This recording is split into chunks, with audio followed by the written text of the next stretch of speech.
సెర్ఫ్ సంస్థ నిర్దేశించుకున్న లక్ష్య సాధనకు కట్టుదిట్టమైన చర్యలు తీసుకోవాలని రాష్ట్ర పంచాయతీ రాజ్ శాఖ కార్యదర్శి లోకేష్ కుమార్ అన్నారు.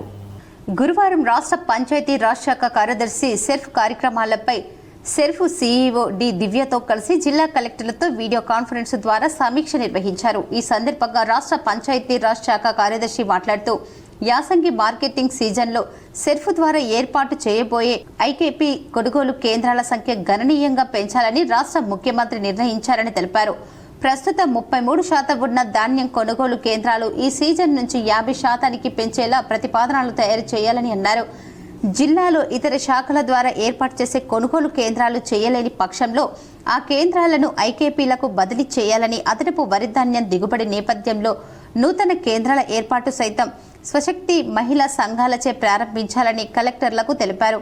ఐకేపీ కొనుగోలు కేంద్రాలను అవసరమైన తేమ శాతం యంత్రాలు, ప్యాడీ క్లీనర్లు, వేయింగ్ యంత్రాలు, ఇతర సామాగ్రి అందించాలని కోరారు. నూతనంగా ఏర్పాటు చేసే కొనుగోలు కేంద్రాల మహిళా సంఘాల సభ్యులకు అవసరమైన శిక్షణ అందించాలని అన్నారు. కొనుగోలు కేంద్రాల ఏర్పాటు చేసినందుకు పౌర సరఫరాల శాఖ నుంచి రావాల్సిన కమిషన్ మహిళా సంఘాలకు అందడం లేదని, దీనిపై జిల్లా స్థాయిలో కలెక్టర్లు సమీక్ష నిర్వహించి పెండింగ్ కమిషన్లు చెల్లింపులు పూర్తయ్యేలా చూడాలని, గన్ని బ్యాగుల ప్రక్రియ చేపట్టాలని అన్నారు. స్వశక్తి మహిళా సంఘాలచే రైస్ మిల్లుల ఏర్పాటు ప్రణాళికలు తయారు చేయాలని అన్నారు.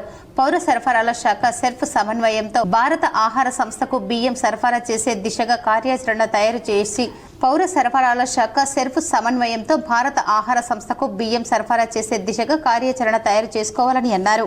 జిల్లాలోని వివిధ సమయాలలో నిర్వహించిన తనిఖీలలో అవకతవకలు గమనించి లైసెన్సులు రద్దు చేసి పెట్రోల్ బంకులకు మహిళా సంఘాలకు కేటాయించాలని అన్నారు. ఈ వీడియో కాన్ఫరెన్స్ లో అదనపు కలెక్టర్ రెవెన్యూ వి విక్టర్, జిల్లా గ్రామీణ అభివృద్ధి అధికారి సురేందర్, ఎల్డీఎం రవికాంత్, జిల్లా సహకార అధికారి రామ్మోహన్, పౌర సరఫరాల సంస్థ జిల్లా మేనేజర్ రాజేందర్, జిల్లా పౌర సరఫరాల అధికారి మల్లికార్జున్ బాబు, మెప్పా పీడీ శ్రీధర్ రెడ్డి, గ్రామీణ అభివృద్ధి శిశు సంక్షేమం జిల్లా ఆసుపత్రి సూపరింటెండెంట్ తదితరులు పాల్గొన్నారు.